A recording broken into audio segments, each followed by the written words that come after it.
irmão Diácono Erivan, ele vai distribuir a revista por família, tá bom?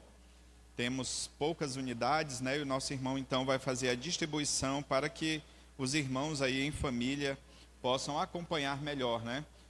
O Diácono Cadson também pede que quem tiver a Duster, né, branca, né, o carro Duster branca, porque o porteiro ali da escola pediu para, eu acho que vai precisar entrar lá. Vamos abrir, irmãos, a palavra de Deus no Salmo de número 51. Estamos chegando aqui na terceira lição da nossa revista.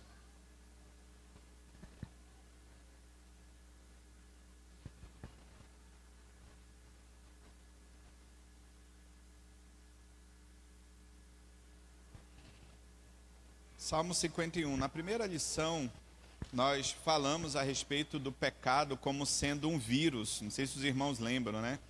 Que o autor da revista, ele coloca a igreja também como uma espécie de hospital onde nós podemos tratar, né, desse vírus.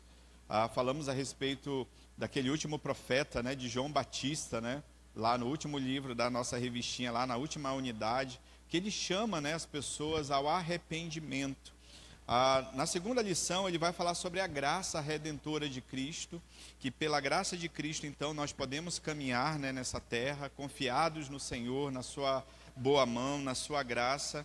E agora, na unidade 3, nós falaremos novamente, retomaremos, né, o assunto da unidade 1, e agora falaremos sobre a confissão de pecados, né? Nós já cantamos aqui uma parte do Salmo 32, de Davi também, que fala sobre a confissão de pecados. E o nosso texto base, então, é o Salmo 51, certo? Um texto que nós conhecemos muito bem, inclusive o próprio contexto, por isso eu não vou me ater tanto aqui à questão do contexto, e eu vou acompanhando o máximo possível que eu conseguir aqui pela nossa revista também, unidade 3, confissão de pecados, aí no Salmo 51, ok? Não vou falar a página minha aqui, porque como está virtualmente aqui, eu já coloquei uma série de anotações, certamente não vai coincidir com a sua página aí. Qual que é a página, Rafaela? Página 10, ok? Lição 3, Salmo 51. Irmãos, eu vou fazer a leitura de todo o Salmo e eu peço que os irmãos, por gentileza, acompanhem, ok? Diz assim a palavra do Senhor nosso Deus, Salmo 51. O próprio título, né, que é original aqui do hebraico, ele já traz o contexto, ok? Ao mestre de canto, Salmo de Davi, quando o profeta Natã veio ter com ele depois de haver ele possuído Batseba.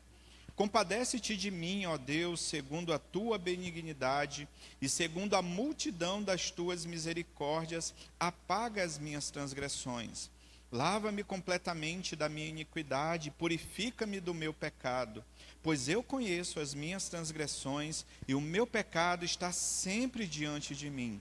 Pequei contra ti somente, e fiz o que é mal perante os teus olhos, de maneira que serás tido por justo no teu falar e puro no teu julgar. Eu nasci na iniquidade, e em pecado me concebeu a minha mãe. Eis que te comprases, na verdade, no íntimo e no recôndito me fazes conhecer a sabedoria. Purifica-me com hisopo e ficarei limpo. Lava-me e ficarei mais alvo que a neve. Faze-me ouvir júbilo e alegria, para que exultem os ossos que esmagaste.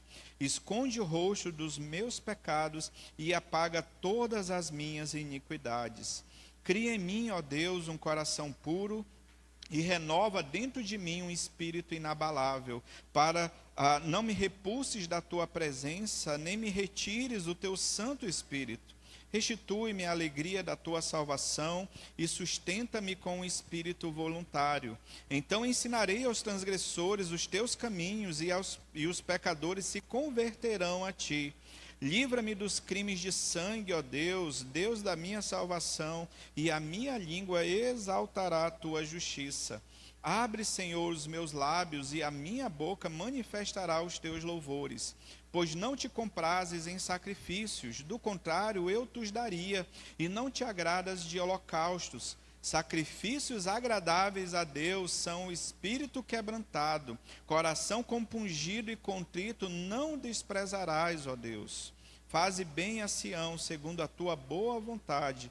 Edifica os muros de Jerusalém. Então te agradarás dos sacrifícios de justiça, dos holocaustos e das ofertas queimadas, e sobre o teu altar se oferecerão novilhos. Senhor, te pedimos a tua bênção nesse momento em que iremos meditar nesse salmo, na tua palavra, tirando lições, Senhor, para as nossas vidas, e que de fato, Senhor, nós possamos examinar as nossas próprias vidas à luz da tua palavra, e que possamos, Senhor, ver, Senhor, em nós os nossos próprios pecados, e que possamos confessar ao Senhor e trilhar assim no caminho de santidade. Senhor, fala conosco, em nome de Jesus é que nós oramos. Amém e amém. Irmãos, nós já falamos sobre o contexto aqui. Davi, o rei Davi, né, possivelmente no seu apogeu do seu reinado, né, ele já tinha conquistado muitas coisas, era um homem riquíssimo, que o Senhor, pela sua graça, o Senhor mesmo tornou rei, porém ele desliza, né, ele deixa de vigiar, deixa de ir à guerra, como ele constantemente ia, e ele, infelizmente, olha para Batseba, ele deseja aquela mulher, ele providencia para que o marido daquela mulher seja morto, né, ou fosse morto em combate, e depois, então, ele toma Batseba, né, tudo porque ele queria, né, os seus olhos cobiçaram aquela mulher, então ele traz Batseba, ela engravida, né, desse primeiro filho, e o profeta Natã, ele confronta Davi, lembra da historinha lá da ovelhinha? Né, ele chega com o rei e fala, tinha alguém que pegou uma ovelhinha de alguém que era pobre, não tinha nada, e ele ainda tomou aquela ovelhinha, né? O rei Davi fica furioso, e aí o rei Davi disse, esse homem precisa morrer. Aí o que o profeta Natã diz? Você é esse homem, é você que cometeu isso. Ele usou essa figura, né? Essa história, e falou, você é esse homem. Então ali Davi é confrontado com seu pecado, e aí você pode se questionar de imediato, mas Davi não era um homem segundo o coração de Deus, era um homem de alguém que pecou, ele adulterou, ele meio que assassinou, né, porque ele foi responsável direto, colocou Urias na linha de frente para morrer mesmo, e ele encobriu o seu pecado. Mas talvez o grande diferencial na vida de Davi foi que ao ser confrontado com o seu pecado, ele se arrependeu. Talvez aqui, só dessa história, nós já tenhamos uma grande lição para as nossas vidas. Nós que por vezes somos tão arrogantes quanto aos nossos pecados, achamos que somos super-homens, super-mulheres, talvez até melhor, né, do que os nossos irmãos, mais espirituais que os nossos irmãos, que não podemos, né, talvez alguém possa cair aqui, mas eu não, né, eu estou pronto, né. Isso já confronta a nossa vida, que por mais que sejamos homens e mulheres dedicados ao Senhor, consagrados ao Senhor, Paulo exorta a igreja de Corinto, inclusive, ele diz, olha, aquele que pensa estar de pé, veja que não caia. Então, eu acredito que vale para todos nós, né? Nosso irmão Erivan muito bem falou, né? Que às vezes a gente fala sobre essa quebra do 6º mandamento, né? De não matar, eu não mato, né? Mas só o fato de ofender, Jesus ensina ao meu irmão, eu já estou quebrando esse mandamento. Ele disse, nenhum de nós escapa, né? Porque por vezes nós erramos para com os nossos irmãos. Então aí na introdução da nossa revista, né, nós vamos falar sobre confissão de pecados. Diz assim, o Salmo 51 foi composto pelo rei Davi, depois que o profeta Natã veio ter com ele, quando exortou de forma contundente, após haver ele possuído Batseba. Nesse salmo, Davi revela profundo quebrantamento espiritual e faz uma sincera confissão do seu pecado, como nós já vimos. E o Salmo 32, que nós cantamos, parte dele aqui, inclusive, fala que ele adoeceu pelo seu pecado. Porque, de fato, irmãos, o pecado, ele adoece. Lembra quando nós falamos que ele é como um vírus? E é um vírus contagioso, porque ele não apenas nos adoece, mas ele acaba, de certa forma, adoecendo e contaminando as pessoas que estão ao nosso redor. Mas a confissão sincera fruto do verdadeiro arrependimento é aceita por Deus, pois ele é misericordioso. Nós lemos isso no Salmo. Segundo o profeta Miqueias, Deus tem prazer em usar de misericórdia. A prática da confissão proporciona alívio e renovação. É, portanto, uma prática que promove a saúde e produz conforto. Então, nesse salmo nós vemos que a confissão de Davi diante do Senhor, ela não foi apenas um mero ritual. E nós temos que ter um certo cuidado também com isso. Por exemplo, hoje nós já oramos uma oração de confissão de pecados. Faz parte da nossa liturgia reformada a confissão de pecados também. Mas a gente precisa ter cuidado para que essa confissão não seja um mero rito. Porque a confissão de pecados, à luz desse salmo, ela vem acompanhada de profundo arrependimento. Ela vem acompanhada de pesar, né, de tristeza, às vezes até de raiva pelo nosso próprio pecado. Então não basta apenas a gente falar, Senhor, me perdoa como um mero ritual. A gente precisa ter arrependimento. A gente precisa ter quebrantamento, senão será apenas mais um ritual. E Davi vai falar sobre isso, de Senhor, se for holocausto, se o problema fosse esse, eu daria ao Senhor. Mas ele fala que sacrifícios agradáveis a Deus, aí no versículo 17, são o espírito quebrantado, coração compungido e contrito, não o desprezarás, ó Deus. Então, em cima desse contexto, desse salmo, dessa ideia de confissão, com verdadeiro arrependimento, quebrantamento, nós vamos tirar algumas lições para as nossas vidas nessa manhã. Um ponto de nota é que essa lição, ela não foi produzida necessariamente aqui pelo autor. Ele fala aí no finalzinho, antes dos tópicos para reflexão, né, ele fala de David Smith, né? Olha a minha pronúncia terrível, né? Do David, né? Que eles pegaram, né, uma parte de um livro aqui, transcreveram as lições e acrescentaram algumas coisas. Então ele dá crédito a quem é de direito, certo? Então, baseados nisso, irmãos, eu gostaria de uma maneira muito direta, objetiva, pensar alguns ensinamentos com os irmãos, uma vez que nós já entendemos o contexto, já lemos o Salmo 51, tiramos de até algumas lições para as nossas vidas. E o primeiro tópico para a reflexão do nosso estudo é que os desejos pecaminosos podem facilmente escravizar uma pessoa. Essa verdade, diz a nossa revista, é apresentada repetidamente nas epístolas de Paulo. E de fato, irmãos, o pecado, ele escraviza a pessoa. Nós falamos até, da última vez que falamos sobre a questão do pecado, sobre essa ideia da prática, eu acho que foi até o irmão Eldo, né, que fez essa pergunta sobre a prática do pecado. A questão é que às vezes, quando nós pecamos, não nos arrependemos, não mudamos de atitude, a ideia é que isso vai aumentando na gente. Isso vai corroendo a gente. Então, a gente às vezes, mesmo sem perceber, eu sei que é um pouco forte, né, as imagens, né? Mas, de fato, o pecado, ele escraviza. O pecado, ele traz esse reino pecaminoso que desagrada a Deus nas nossas vidas. Por exemplo, Romanos capítulo 6, versículo 12, aí, que é um dos textos que ele cita, diz assim, ó, Paulo diz aos romanos, não reine, portanto, o pecado em vosso corpo mortal, de maneira que obedeçais às suas paixões. A ideia de algo que escraviza, a ideia de algo que pode nos dominar. E Tito, capítulo 3, versículo 3, pois nós também, outrora éramos nécios, desobedientes, desgarrados, aí ele vai usar o termo, escravos de toda sorte de paixões e prazeres, vivendo em malícia e inveja, odiosos e odiando-nos uns aos outros. E o texto de Tito, ele expressa que a vontade de Deus para as nossas vidas é que vivamos como servos do Senhor, que não são escravos do pecado. É como se ele estivesse falando assim, ó, vocês já foram libertos em Cristo dessa vida. A obra redentora que nós já estudamos na lição passada, fala sobre isso, da graça de Deus que veio sobre as nossas vidas, e apenas pela graça e misericórdia de Deus, pelo apego à sua palavra, é que nós podemos, pelo menos, tentar trilhar no caminho de santidade.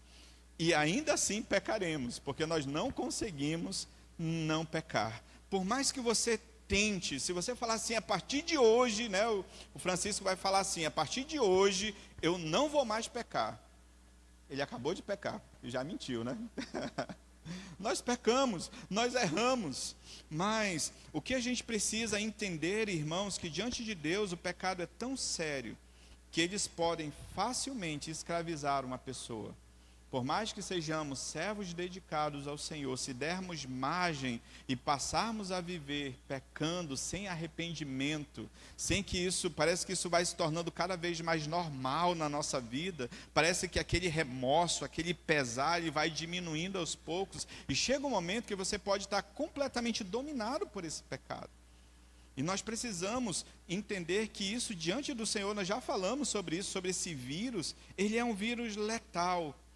E aí o texto mais abaixo na revista diz assim, ó, assim que o homem torna-se escravo das seduções e tentações, que são os desejos, seu coração, isto é, o centro da sua personalidade, passa a ser controlado por elas. Quando isso acontece, todas as decisões e mesmo os melhores ímpetos e as aptidões de um homem são governadas por esses desejos. E nós vemos isso, irmãos, na nossa própria experiência de vida. Vocês já perceberam que quando a gente está longe do Senhor, quando nós não estamos tendo uma vida de oração, uma vida na sua palavra, e nós começamos a flertar com os nossos prazeres e desejos pecaminosos, isso afeta a nossa vida. Isso afeta, às vezes, a forma como nós tratamos as pessoas, como nós somos dentro da nossa casa, como nós somos dentro do nosso trabalho, porque o pecado ele vai escravizando, ele vai meio que controlando ou tentando conduzir e controlar as nossas vidas. Por isso que o autor chama atenção para esse poder que escraviza. E ele diz aqui, ó, Davi era um homem inteligente, temente a Deus, nós já falamos isso, que detinha em suas próprias mãos muito poder, contudo se mostrou vulnerável ao ceder aos desejos do seu coração, por isso foi enlaçado pelo pecado. Então, aos desejos do coração, eles seduzem e levam à ruína. Foi por isso que Deus advertiu a Caim, lá em Gênesis 4, 6 e 7. Então lhe disse o Senhor, por que andas irado e por que descaiu o teu semblante? Se procederes bem, não é certo que serás aceito. Se todavia procederes mal, eis que o pecado jaz à porta. O seu desejo será contra ti, mas a ti cumpre dominá-lo. Ou seja, se nós não dominarmos, o pecado está lá, na porta, batendo a porta. Se a gente não dominar pela graça de Deus, ele vai dominar a gente. A tendência lógica é essa. Quanto mais nós nos afastamos do Senhor, mais vulneráveis nós ficamos. Foi isso que aconteceu com Davi, o homem segundo o coração de Deus. Depois de tantas experiências gloriosas com o Senhor, aquele homem caiu em grande transgressão contra o Senhor. E vocês percebem que Davi ele se tornou cego para o seu próprio pecado? Ele peca e parece que está tudo bem, está tudo normal. Mas o Senhor, ele sempre nos confronta. Ele confrontou o Davi por meio, até o profeta Natan chegar com ele não se dava conta disso. Ele estava tão enlaçado e dominado pelo seu próprio pecado, que ele não se dava conta disso. Até que o Senhor o confronta, e ele reconhece o seu pecado. Em segundo lugar, irmãos, falando ainda sobre os desejos pecaminosos, eles provêm do coração humano. Nós já até mostramos esse slide aqui, e de fato, Jesus ele fala que o que contamina o homem não é aquilo que ele ingere, não é aquilo que ele come, mas é o que sai pela boca do homem que o contamina. E ele fala, porque do coração é que procede todas as coisas, tudo que não presta, como diz minha avó, dizia minha avó, é do coração. Então, os desejos pecaminosos, irmãos, não são apenas atos externos, mas eles vêm de um coração que é inclinado para o mal. É por isso, irmãos, que a Bíblia diz de todas as coisas que a gente deve guardar, a gente precisa guardar o nosso coração. porque ele escraviza. E aí Paulo vai dizer, até de maneira forte, né, vai usar essa palavra sobre essas inclinações. Ele vai dizer o seguinte, ó: Paulo os inclui nas obras da carne, e João lembrou que são provocados e estimulados pelo sistema desse mundo, o campo de atuação do pai das mentiras. Aí os termos bíblicos são os seus próprios corações, a concupiscência da carne, as inclinações da nossa carne, a vontade da carne e dos pensamentos, a concupiscência do engano, as concupiscências insensatas e perniciosas, as paixões da mocidade e por aí vai. Tudo isso, irmãos, brotam de um coração pecaminoso. Por isso que nós precisamos estar sempre diante de Deus. Diante da pecaminosidade latente no coração, devemos seguir as orientações da palavra de Deus para não cairmos em tentação. Provérbios 4:23 recomenda o versículo, né? Sobre tudo o que se deve guardar, guarda o coração, porque deles procedem as fontes da vida. Salmo 119:11, nós conhecemos. Guardo no coração as tuas palavras, para não pecar contra ti. Jesus diz: vigiai e orai, para que não entreis em tentação. O espírito, na verdade, está pronto, mas a carne é fraca. Então, nosso próprio coração, mesmo após a conversão, ele é inclinado para o mal. Pastor, é por isso que nós continuamos a pecar, mesmo após sermos convertidos pelo Senhor. E às vezes você pode estar passando um momento especial na sua vida com Deus, um momento de muita intimidade, de comunhão, de leitura bíblica, de oração, e ainda assim a gente peca. Por isso que todos os dias precisamos colocar as nossas vidas diante do Senhor e pedir sempre ao Senhor e orar: Senhor, vê se há em mim algum caminho mau e guia-me pelo caminho eterno. Terceiro lugar, irmãos, os desejos pecaminosos podem e devem ser vencidos. Os desejos pecaminosos podem e devem ser vencidos. Aí a nossa revistinha vai dizer assim, ó: os desejos pecaminosos não devem reinar em nossas vidas, pois os que são de Cristo Jesus crucificaram a carne, diz Paulo, né, aos Gálatas, com as suas paixões e concupiscências. A ideia, irmãos, aqui de crucificar a carne não quer dizer que o pecado, essa inclinação para o mal, ela foi completamente mortificada em nós. Nós já sabemos que não é assim. Mas a ideia, irmãos, é de que o pecado, ele não deve reinar em nossa vida. Nós não precisamos ou não devemos e devemos lutar com a ajuda do Senhor e da sua palavra para não vivermos na prática do pecado ou dominados pelo pecado. É essa a ideia e é essa analogia que a cruz de Cristo nos traz. Não quer dizer que cessaram todas as nossas influências, porque o próprio apóstolo Paulo diz, ó: insensato homem que sou, quem que me livrará? Porque eu tenho um problema terrível. Ele fala sobre a carne militando contra o espírito. Ele fala assim, ó: eu não entendo o meu jeito de ser, porque eu quero fazer o bem. Não é isso que Paulo diz? Mas o bem que eu quero fazer, esse eu não faço. Mas o mal que eu não quero fazer, esse eu faço. E ele fala, ó: desventurado homem que sou. Então não é a ideia, irmãos, de crucificar a carne no sentido de que as tentações e as inclinações cessaram, porque elas continuarão nas nossas vidas, elas continuarão na nossa mente, no nosso coração, mas a ideia é de que uma vez libertos em Cristo, o pecado ele não vai mais, como a Escritura diz, ter domínio sobre nós, reinar sobre nós. Essa que é a implicação desta lição. É assim que nós podemos vencer esses desejos pecaminosos, é crendo na ação de Deus na nossa vida, é recorrendo à graça do Senhor, recorrendo à sua palavra, está sempre, é claro, examinando as nossas vidas à luz da palavra. Paulo diz, eu acho que aos Coríntios, né, que ele diz assim: examinai-vos a vós mesmos se realmente estáis na fé. E a gente precisa sempre examinar o nosso coração. Aqui tem uma citação bem interessante, né, na nossa revista de John MacArthur, que diz assim: há um sentido em que o poder da velha natureza e do mundo foi quebrado. Essas influências não mais dominam a carne com suas paixões ou inclinações e desejos, está morta no sentido de não mais reinar sobre nós ou nos manter sob uma escravidão inescapável. Então é pela graça de Deus que nós não somos dominados pelo pecado.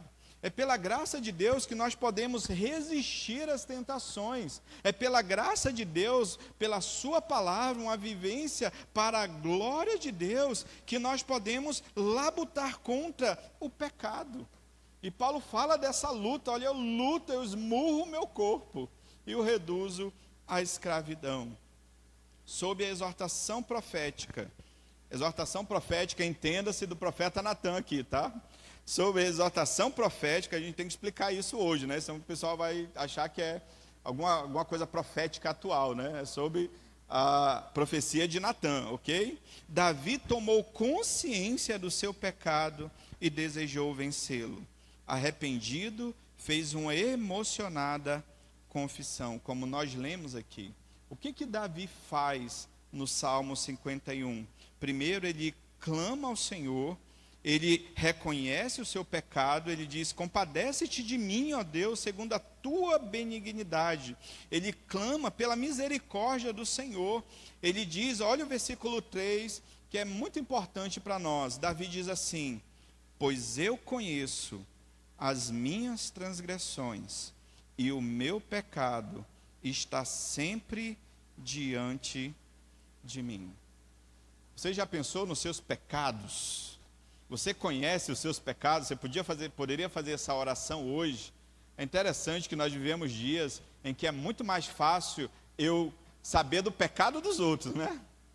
Eu saber que, olha, fulano, a Vitória, ó, já sei os pecados do Cadson estão sempre diante de mim. Às vezes o pecado do mundo inteiro está diante de nós, menos o nosso.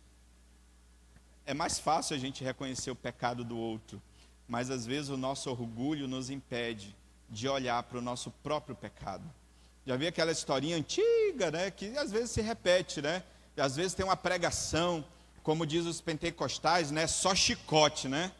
Aí aquela coisa e tal, irmão Rony lembrou, né? Foi batizado na Assembleia, né? Só chicote, né?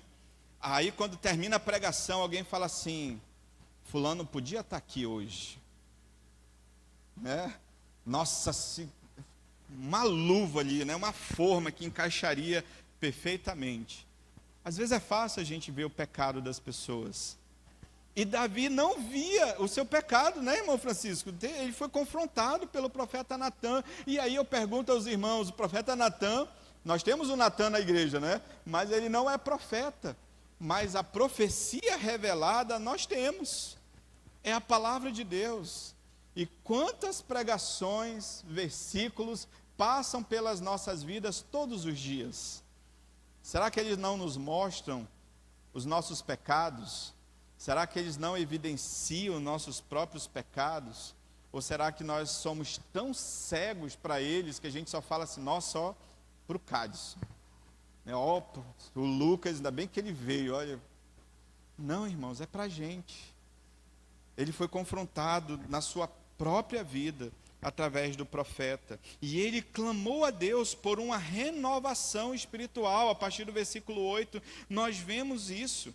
Ele diz, versículo 7, ele clama: purifica-me com isopo. Isopo é uma planta. Lembra quando, lá na Páscoa, né, que o Senhor disse que deveria aspergir o sangue lá e colocar lá nas ombreiras? Pois é, o isopo era esse ramo onde era aspergido o sangue, né, e colocava lá. Esse é o isopo, né? A ideia aqui é de purificação.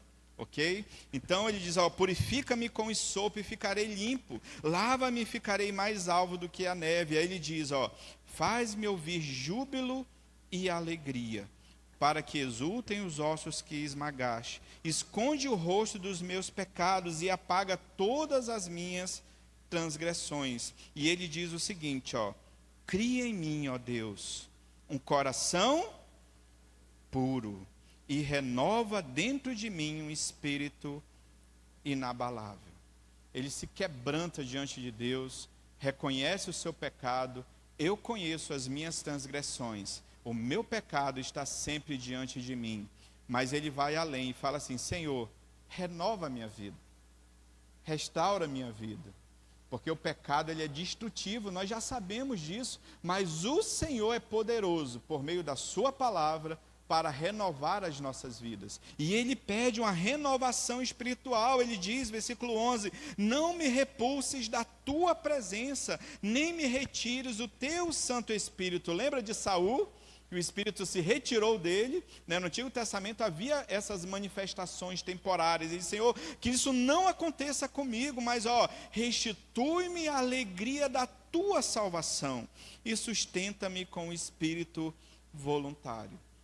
Nós não perderemos a nossa salvação jamais, nós já sabemos disso. Mas a gente pode perder a alegria da salvação. O pecado, ele afeta de tal modo a nossa vida, que ele faz a gente perder os desejos, o nosso desejo pelo Senhor e pelas coisas de Deus, pela obra de Deus, da comunhão com Deus. O pecado ele é destrutivo, extremamente destrutivo. Mas o salmista clama ao Senhor para restituir a alegria da salvação. E fazendo isto, ele vai testemunhar a graça divina. Ele diz a partir do versículo 13: então ensinarei aos transgressores os teus caminhos, e os pecadores se converterão a ti. Ele diz: Senhor, eu confessei o meu pecado, eu sei que eu estou em pecado diante do Senhor, perdoa-me, restaura a minha vida, e eu quero ajudar os outros a restaurar a vida deles também. Porque quando nós temos a nossa vida restaurada diante do Senhor, a gente pode ajudar os outros. Porque a gente pode estar bem hoje, mas pode ser que nosso irmão não esteja bem. E eu posso ajudá-lo, não criticá-lo e apontando apenas o seu pecado, mas estando ao lado dele para ajudá-lo, para auxiliá-lo naquilo que eu puder.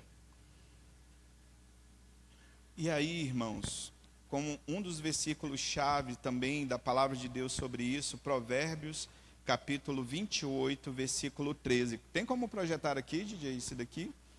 Provérbios 28, versículo 13.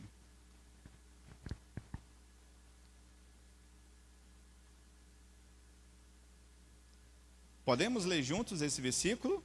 Leiamos. O que encobre as suas transgressões jamais prosperará, mas o que as confessa e deixa alcançará misericórdia. Talvez seja possível nós escondermos os nossos pecados uns dos outros, mas diante de Deus, que é o principal, as nossas vidas estão completamente descortinadas diante dele. Ele sabe exatamente quem nós somos, o que fazemos, o que pensamos. Ele sabe todas as coisas. E ele fala assim, o que encobre, ele pode prosperar? Ele jamais prosperará, porque ele contamina, é um vírus, ele adoece a pessoa, ele adoece as pessoas que estão ao seu redor. Mas quem confessa, nós estamos falando sobre confissão de pecado. Aí eu pergunto, basta apenas confessar o pecado? Não, confessa e deixa, alcançará misericórdia. Então não basta apenas, o que Provérbios está ensinando é que não basta apenas o rito, Senhor, perdoa o meu pecado. Ele está dizendo que essa confissão precisa ser acompanhada de uma mudança de vida, de uma mudança de atitude diante do Senhor. É isso que esse versículo tão precioso nos ensina. A confissão é um requisito para uma vida cristã saudável, tanto no aspecto pessoal quanto comunitário. Já falamos muito sobre isso, que o pecado, ele nos adoece, e ele adoece a igreja também, ele adoece as pessoas que estão ao nosso redor também. Por isso ele é tão destrutivo, e nós vimos ele como uma espécie de vírus, né, que se propaga, que se espalha, e muito rapidamente.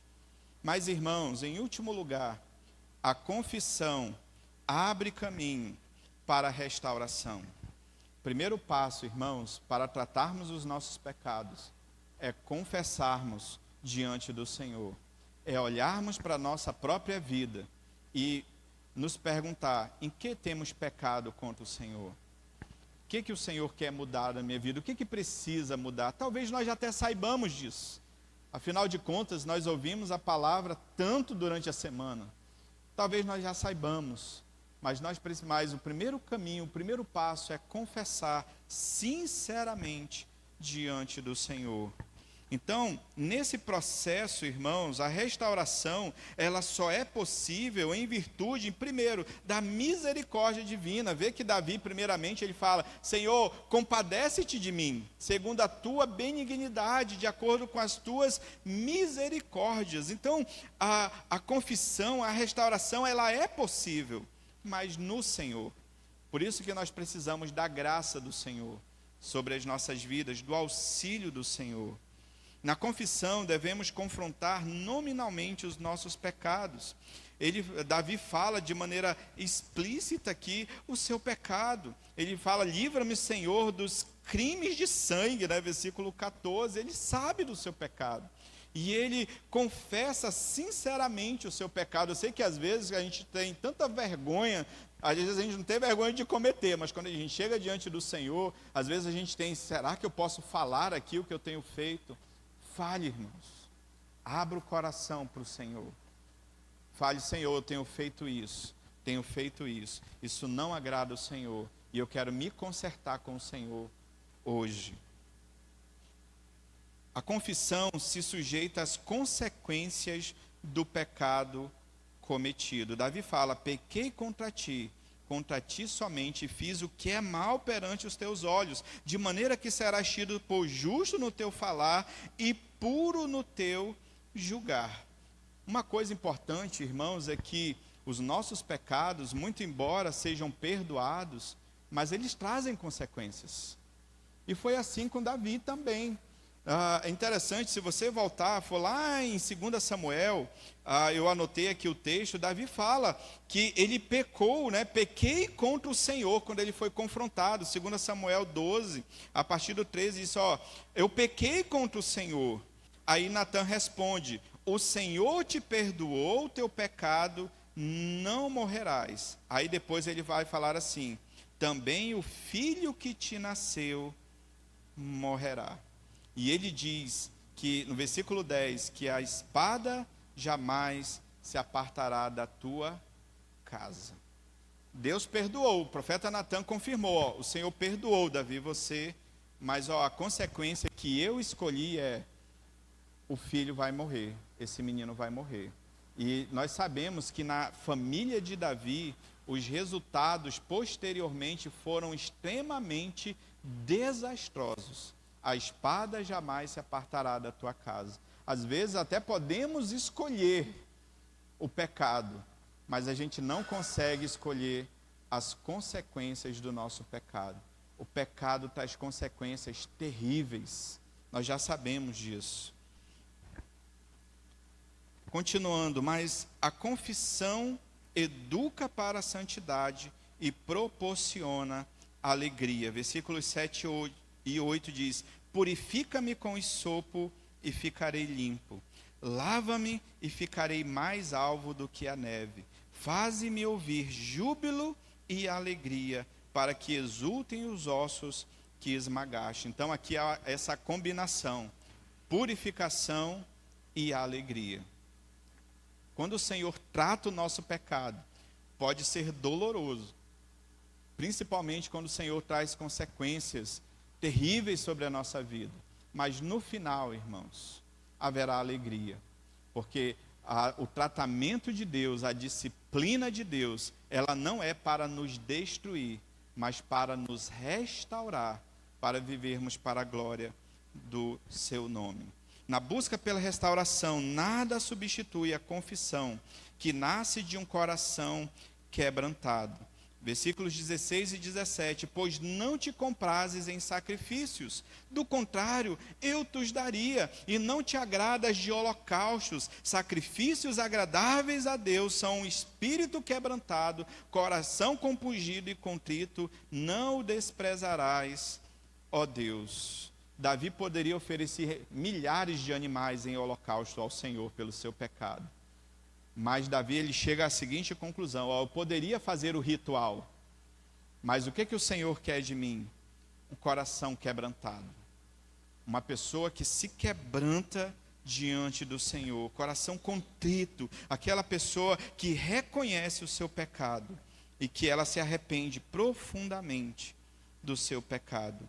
E o Senhor, irmãos, esse Deus que é transcendente, totalmente separado da sua criação, ele também é imanente, porque ele se relaciona com a sua criação e de maneira especial com os filhos da aliança. O texto de Isaías 57:15 traz essa realidade para a gente finalizar. Porque assim diz, olha o Senhor transcendente, o alto, o sublime, que habita a eternidade, o qual tem o nome de santo. Olha o que o Senhor diz: habito no alto e santo lugar, mas habito também com o contrito e abatido de espírito, para vivificar o espírito dos abatidos e vivificar o coração dos contritos. O Senhor, que é o alto, sublime, ele também se revela e se mostra aquele que é contrito de coração, que se submete à sua vontade. Duas frases para nós finalizarmos aqui. A primeira delas, pode passar. A igreja é uma comunidade formada por pessoas libertadas da escravidão do pecado, mas que lutam dia a dia, vigiando para não caírem em tentação. Com pesar, com tristeza, devemos reconhecer que frequentemente caímos, né? Paulo diz, né, até aos Coríntios, né, 1 Coríntios 10, versículo 12, aquele, pois, que pensa estar em pé, veja que não caia. Sendo assim, temos a responsabilidade de sermos solidários nessa luta, demonstrando compreensão e promovendo cuidado mútuo. Todos nós somos, em certa medida, doentes, porque temos essa inclinação para o mal. É por isso que uma igreja que vive como igreja, as pessoas precisam cuidar umas das outras, principalmente com relação àqueles irmãos que caem em transgressão, em pecado. Nós precisamos aprender também a cuidar uns dos outros. Talvez criticar menos, talvez apontar menos o pecado do outro. A gente pode, como amigo, como irmão, apontar o pecado do outro, em amor, mas não para julgá-lo ou subjugá-lo, mas para cuidar dele, para estar ao lado dele, para cuidarmos uns dos outros. A confissão de pecado, pode passar. A confissão de todo pecado deve ser feita a Deus. E dependendo do caso, deve ser feita também àquele contra quem pecamos. Confessai, pois, os vossos pecados uns aos outros e orai uns pelos outros para serdes curados. Muito pode, por sua eficácia, a súplica do justo. Davi pecou contra o Senhor, mas às vezes nós pecamos também para com as pessoas. E nós precisamos resolver as coisas. E nós precisamos também aprender a lidar com o nosso pecado em relação ao nosso próximo, ao nosso irmão. Duas perguntas só para nós, que eu anotei aqui, não estar aqui, mas está aqui para nós pensarmos e finalizarmos esse momento. Há algum pecado que Deus tem confrontado em sua vida? Primeira pergunta para a gente pensar nessa manhã. Há algum pecado que Deus tem confrontado na sua vida? Por meio da palavra, claro, por meio da pregação da palavra, ou às vezes até alguém que chega com a gente e fala assim, ó, isso não está certo, isso não é assim. Segundo, qual tem sido a sua atitude? Permanência no erro ou mudança de vida? Qual tem sido a sua atitude? Permanência no erro ou mudança de vida? Que possamos refletir sobre isso em nossas vidas nessa manhã. Amém, queridos? Que Deus abençoe. Eu gostaria de chamar o nosso pastor Lindomar para finalizar esse momento aqui.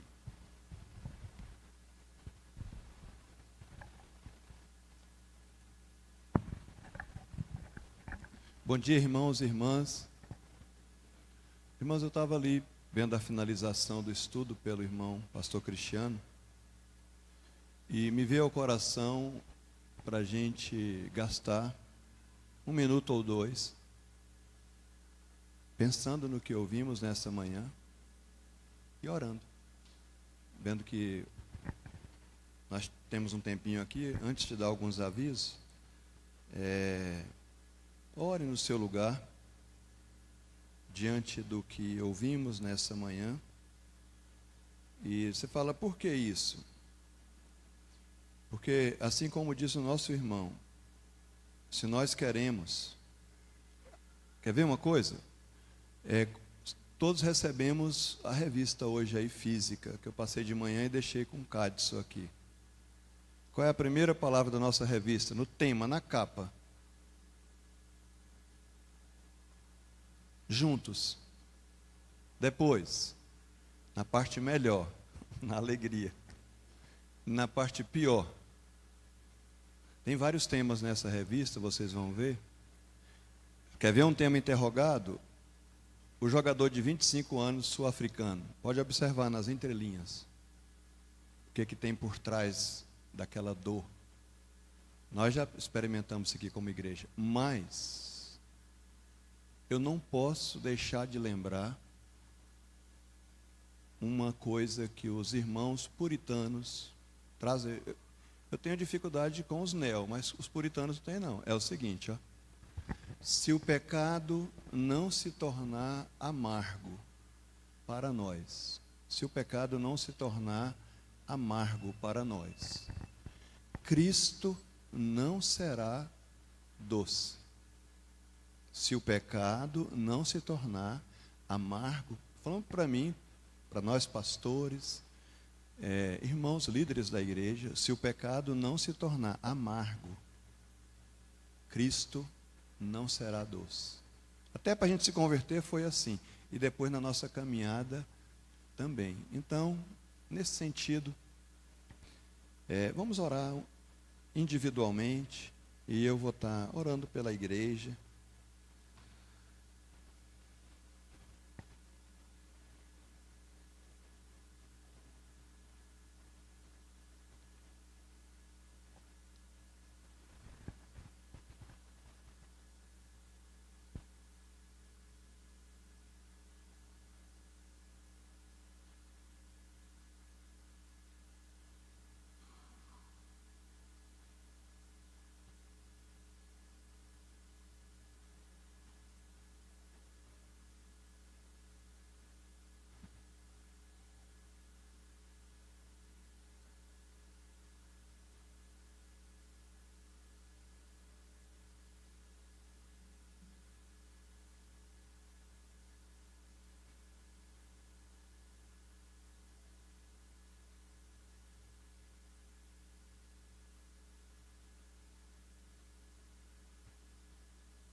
Senhor Deus, nosso Pai,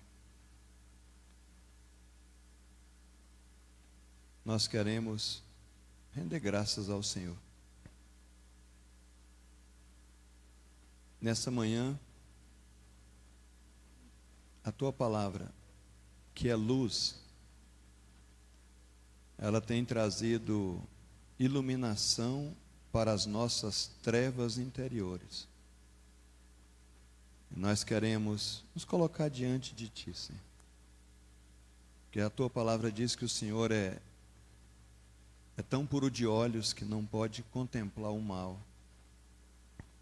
Por isso, queremos, como igreja, nos colocar diante de Ti, pedindo que o Senhor sonde os nossos corações e que o Senhor veja se há algum caminho mau. Que o Senhor nos ajude a caminhar pelo caminho eterno, Senhor. Dirija a nós, momento após momento, para a cruz do Calvário, onde o Senhor mostrou para nós que tragédia é o pecado no mundo. E como nós ouvimos nesta manhã, custou o máximo que o Senhor podia fazer para dar perdão. Cristo, na cruz do Calvário. Custou a morte do teu eterno Filho. Custou os cravos, toda a humilhação. Por isso que o castigo que nos traz a paz estava sobre ele. Que o Senhor nos ajude, Pai, que pelas pisaduras, pelos cravos, pelo sofrimento, pela morte do teu Filho, a gente possa andar realmente em novidade de vida, como libertos do Senhor. Pai, ajuda-nos, Senhor, dá-nos coragem, para não só confessar, mas deixar as transgressões. Perdoa os nossos pecados. Que o Senhor nos purifique de toda a injustiça, Pai. Senhor, nos ajuda a entender como o Senhor tratou com o nosso pecado. E ajuda-nos a aprender com o Senhor como devemos tratar com as faltas dos demais. Em nossa família, que o teu perdão reine, que o teu amor cresça. Que o Senhor nos ajude, Pai, para que nós possamos viver o Evangelho, compartilhar aquilo que o Senhor tem feito em nossos corações. Pai Celeste, olha para cada um de nós, em nossa caminhada, e ajuda-nos, socorra-nos. Abençoe cada um com graça, com intimidade com o Senhor. Ajuda-nos a vivermos aquilo que celebramos, a ceia, no sentido de saber que o Senhor fez tudo por nós. Dá-nos uma vida de gratidão, Senhor.